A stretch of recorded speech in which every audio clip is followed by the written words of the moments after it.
I've been really debating this within myself, and I'm gonna say it in the beginning of the video. So yesterday I was on a jog around. Well, it was a couple of days before, and I literally almost was moved to tears. Right, by myself. I don't know what it was, but I kind of thought about it. I thought about history. I thought about contradictions, and I thought about inclusivity. And I haven't gotten into my philosophy bag or anything like that, but I realized I was like, it's kind of crazy because we really just be doing stupid shit. Like somebody really decided that they were above somebody else because of the color of somebody's skin. Somebody decided that they were better than somebody else because of a difference of sexuality.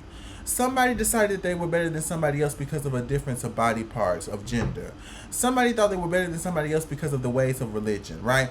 And I was looking at some other videos about, even Ivy Anita has talked about it, how there's a lot of history within Africa, right? Because we always talk about being African American, Black American. What does that mean?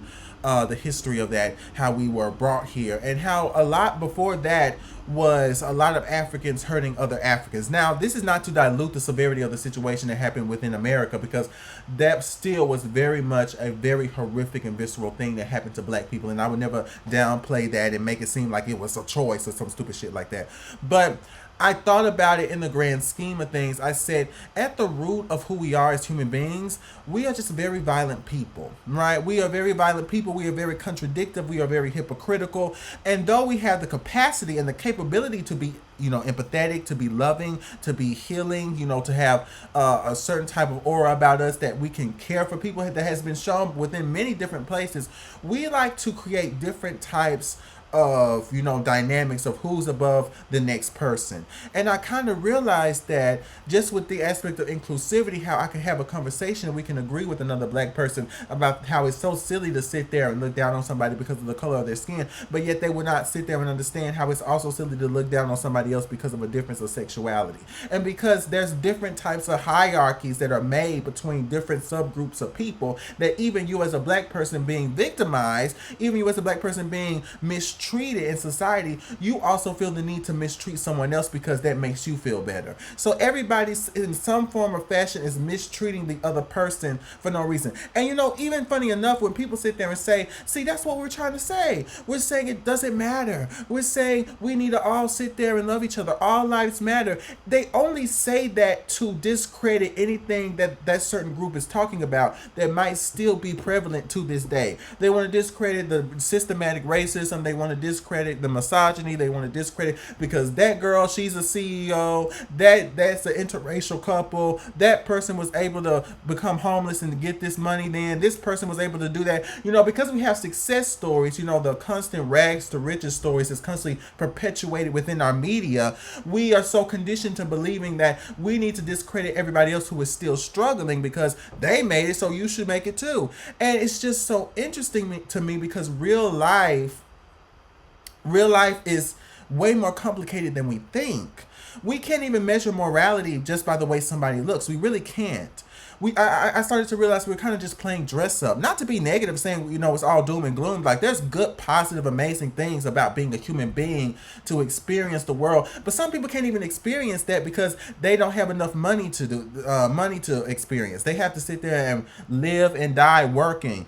Some cannot see, some cannot hear, some have different disabilities, some can't even leave their house. There's so many different things that happen within each individual's lives that it's like, it's crazy, right? There's so many people in the comments that we're going to see later that say, I don't understand why we're talking about homosexuality. I don't have an issue with anybody who is a homosexual.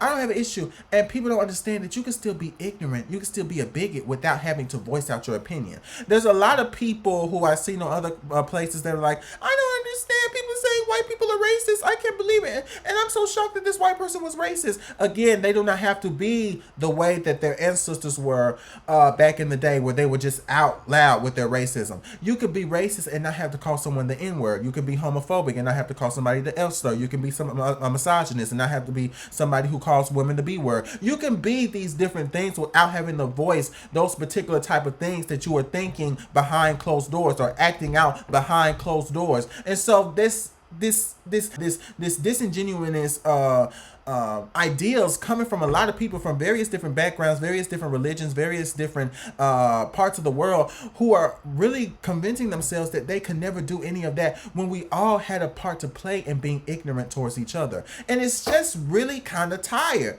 Like, I really sat there and I said, and this is crazy, I know this seems all doom and gloom, but I said, it's not going to change. Like, yes, things have progressed, but it's been so cemented within society itself that it's going to take decades upon decades upon decades upon decades upon decades to really wring that out. It's going to take a lot to really get that out. And I honestly think even then it might not come out. And we're not really thinking that, we're not understanding that what we think is normal is very contradictive, right? That's normal. Wait, no, that's not normal. That's normal, but that's not normal. It was normal for that person to do it. Well, only that person could do it, and that's normal because, well, that person was attractive, or that person had money, or that person had access. But no, that person's not doing it because that. It's like, what? I realize it's all about optics. It's all about optics. Every single thing you see on TV, we're talking about people are sitting there screaming, morality. What happened to morality? You have people on the internet. I'm seeing young people sitting there being like, oh my gosh, it's the end of the world. Oh my gosh, what happened to morality? People are blaming gay people for the lack of morality and the rise of people accepting transness as a reason why we're lacking morality, when we always had an issue with morality. We literally have documented cases of things being built off of a lack of morality. There's people who literally were sitting there seen in fucking Israel, sitting there making videos, spitting on corpses and justifying it because of October 7th. Now, I'm not saying what happened on October 7th was right as an American, but on the outside looking in, it sure doesn't make the Israel people look good, because they already done burned I don't know how many different buildings and killed I don't know how many different people. What's going on? Then you have all of the stuff that America has done to parts of Africa and other parts of the country, the reason why so many people are coming here. There's just so much stuff going on that I'm still trying to figure out why we're still acting like morality is somehow fading because of the rise of acceptance in homosexuality, when since the beginning there has always been an issue of morality. You have an issue of morality in the Old Testament in the Bible, hell, even in the New Testament of the Bible, and other forms of different religions. You can sit there and question, is that moral? So I just don't understand why we can't be honest about, it's not the fact that it's morality, it's the fact that you're uncomfortable. And I said this before too as well, and this is something that really gets people angry. But we're not honest. I think a good amount of people are bisexual, bi-curious. It does not make sense. There's been a prevalency within the black community of black men deciding to sit there and sleep with other men, and yet we're still sitting here getting upset when a queer person says maybe a good amount of you are bisexual or bi-curious. Maybe more of the population is queer than they think, and that scares people. I have seen it within their eyes. I have seen it within the way they carry themselves. I've seen it in their demeanor. Their whole demeanor changed. Suddenly, it's like we're not supposed to say that. The boogeyman is going to come and get us. You let the cat out the bag. You're sitting there showing the skeletons in my closet. Suddenly, people, a married man who has I don't know how many kids, I don't know why he's so upset, right? It's this frustration because you have the audacity to attack something that has been built up to be the status quo, to be built up to be something that should never ever be questioned, because if you question it, then that's going to make everything that we done to maintain it look stupid. That's going to make every single thing, every time we done discriminated against you, beat your ass, kicked you out the house, knocked your sissy ass out, every single time we did that, that's going to look stupid because a lot of us was fruity anyway. A lot of us was one of the girls anyway. We got rid of evil. That's going to be a good amount of people in this society, and it's going to be a good amount of people that people, they would least expect from so many different backgrounds. It's not just going to be people from a particular type of area who look a particular type of way. And it could be somebody could be cussing on the side of the street, and if we had something where we press a button and we got all the evil people going away, that person could stay, and somebody in a restaurant that's right behind them would be zapped away to hell. You would be surprised with the way that this works. I've seen it as someone who grew up within the church, who is a former pastor's kid, meaning that I am a child of a pastor who, I guess he's formerly a pastor because we had a church, but we don't have a church anymore. But he would be considered a preacher still because other churches could sit there and, ask him to preach at their churches, right? So, I grew up in a particular type of household where I'm in a household right now, right, where I had understood covert homophobia, right, and I dealt with overt homophobia, right. One of the selling points within the different things that I was being told when I came out the closet was, at least we didn't kick you out the house because, not kicking me out the house and just, being passive aggressive towards me anytime you see something that's a little bit too feminine, it's a bit better than being on the street, which yes, but still okay. And I've also dealt with so many other different types of issues with homophobia, the ideas of toxic masculinity, the ideas of what it means to be a man, especially as someone who was a bigger built growing up, who had a lot of fat on me growing up, who's also a dark skinned man growing up. There's a very specific type of things that are put upon you when you have certain types of features. That's just the way this world works. And so, specifically thinking about the church, thinking about the teachings within the church, because I know Christianity is heavy within, parts of Africa, because they got colonized. And yes, there's different parts of Africa where they also had Christianity before, the colonizers came in. But even then, that's not the same Christianity as the colonizers. And it's still a good amount of that probably has been colonized. And the ones that do protect their religion, they're very selective of who they allow in. And I'm pretty sure for a good reason, considering the damage that they've seen around them. And so, I knew that we weren't serious as a species on this planet when we started to compare homosexuality to pedophilia. When people started to only want to talk about the severity of pedophilia when, let's say, a celebrity gets caught being a predator, and even then they can still sit there and justify it. People are still sitting there playing. Some people are still playing I Believe I Can Fly in their car even after the allegations have been proven and then some, right? But I've seen that so many people cared about pedophilia only when it was under this particular type of bias, the bias that she was talking about, under this particular type of ideal, right? When there's cases where there are gay men going and being predators, people see that as confirmation bias that, oh, see, we told you that there was something wicked and demonic about being a homosexual. When so many people talk about homosexuality and talk about the dangers of homosexuality, and they put it with a pedophilic lens, right? In a way, intentionally or unintentionally, especially by the church leaders who then, some of them turn out to be actual pedophiles, which, okay, it in a way had lessened the severity of pedophilia. It in a way had lessened the severity and the vitriolic nature of what pedophilia is, because the whole gotcha moment of that is, oh, see, it is just as bad as being a pedophile. Now, we understand that being a pedophile is bad, but the gotcha moment is that homosexuality is bad. We're not pointing towards pedophilia. We're using that as a way to really, kind of solidify our beliefs, to really give you a punch to your argument. But we're not really focusing on that. What we're focusing on is the homosexuals, because they are the gatekeepers of this perverse nature. They are the gatekeepers of this demonic activity. They are a byproduct of something that is not quite right. They are a deviation of something that was meant to be normal, right? And when you have that particular type of mindset, there's not going to be a world where you're going to have to deal with any type of fairness, or there's not going to be a world where you're going to be able to be on equal footing. Now, when you notice this and people say this, and you already deal with the homophobia as a queer person, or even as a straight person who maybe has a different type of understanding because you have queer friends or queer loved ones, and you understand what it means to live in that, you may also sit there and see the fear. I believe that when I was looking on, I believe Twitter, there was a lot of people that were saying homophobia is not a phobia, right? They're not scared of nothing. But no, it is a fear. It is a fear of the truth. And the truth is that a good amount of people have had queer feelings. A good amount of people have, been curious about it at least. It is something that has been here since the beginning of time. And there's a fear that if we acknowledge that, that's going to be a detriment of heterosexuality. Because the problem I've noticed, right, is that if heterosexuality can only maintain because we have to make sure everybody else isn't gay, right? And we have to make sure that everybody else understands how demonic and nasty homosexuality is, that fucks over heterosexuality. From society. They are going to start pretending and marrying women. And now you are going to... I have a controversial take as a queer man. I feel that I understand what she's saying because a lot of women are homophobic, right? a lot of women uphold patriarchy. A lot of women uphold the ideas of homophobia. They just do.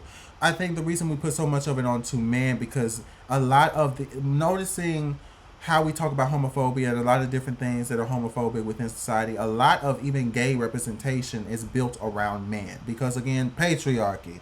And so when a man is gay or a boy is gay, it is so completely detrimental to society itself because the world is built upon man. And so if man is compromising himself to another man, how is he going to build the generations to help bring in new life and da da da da da da? You know the drill.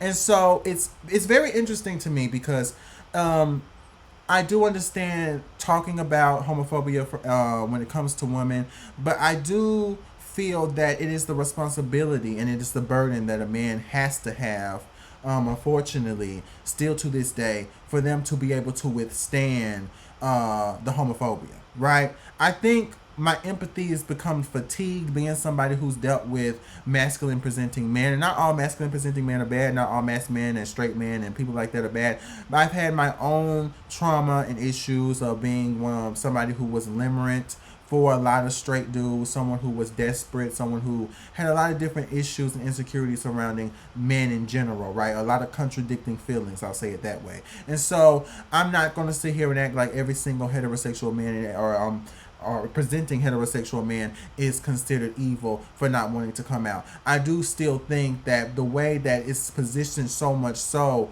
being masculine is being tough, being resilient, being able to accept the fact that you are not going to be accepted. I find it so contradictory that it's so solidified within what it means to be a man, and yet so many men feel the need to blame women for the reason why they hide and they don't want to be themselves. They don't want to be honest. They don't want to accept that sense of rejection. I find that to be somewhat cowardice, right? And I think that's a bad look on a lot of different men. I think the reason I have this angle, or I know the reason I have this angle or this viewpoint, is because, again, I have had some understandings and some different types of complicated feelings around masculinity, around manhood, growing up, having to deal with certain aspects of homophobia, having to see different homophobic things from men and women.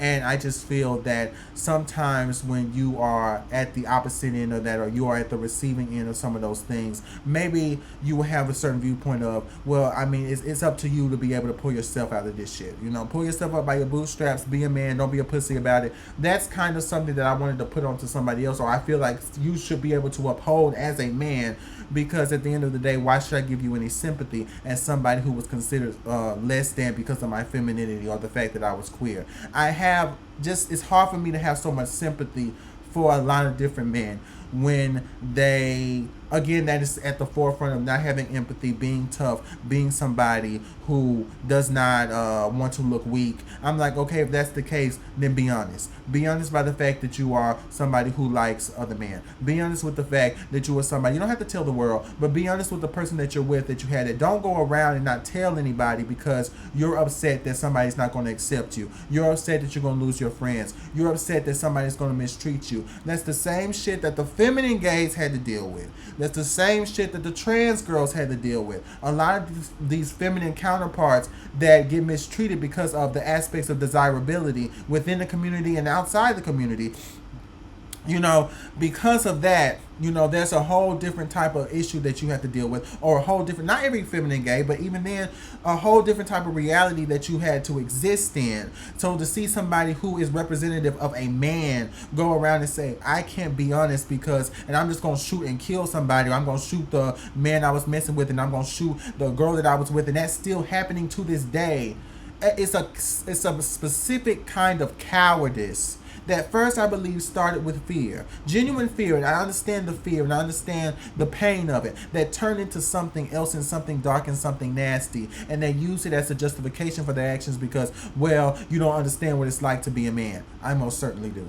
I most certainly do know what it's like to be a man and to be somebody who was told that you are contradicting the ideas of a man, considering I am a dark-skinned 6'2", 200 and something pound man, and there's a specific type of hyper masculinity that is put upon us, and that's good for a lot of different dudes. But until you're mentally fucked, when you're mentally fucked and you need somebody to help you emotionally, nobody's going to be there to help you. And even if somebody is there to help you, even if you do have the support, still there is no negating the societal efforts to make sure that these particular types of men act a certain way, and if they do not act a certain way, being the representation of what it means to be a man, then it's going to sit there and crumble every single thing within our society, especially within the black community, right? We talk shit about how much we don't like black men and how much we can't stand black men and how much niggas ain't shit, but at the end of the day, people still prioritize men because that's just the way society is. That's just the way things were built, and people still have every right to want to like man, to want to be with a man, to want to have a husband, to want to have kids. I think that is every someone has every right to want that. That is not something that should be taken away from somebody, but it is very frustrating. It is very frustrating because, again, I've seen a lot of bisexual men get online and they say, "Oh my goodness, I'm so upset. This woman doesn't want to accept me. Oh my goodness," and they say this is biphobic. I'm like, it is biphobic. Deal with it. It is biphobic. Yes, deal with it. Oh my gosh, I can't believe they sat there and called me the F slur. I never. Yeah, it is homophobic. Deal with it. It is homophobic. Deal with it. Oh my God, the same way with the women. The women sit there and they say certain things and they get transphobia. Then they put the transphobia onto the actual trans people. I said, okay, well, deal with your transphobia. Deal with it. Does again, me. I'm talking about me.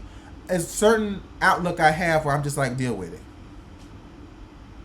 I lose certain aspects of sympathy because I'm like, you sat there and you some of these people grew up and traumatized different types of people because they act a certain way or they lived a certain lifestyle or they were just being themselves. And they sat there and they tried to berate and belittle and beat down upon these people.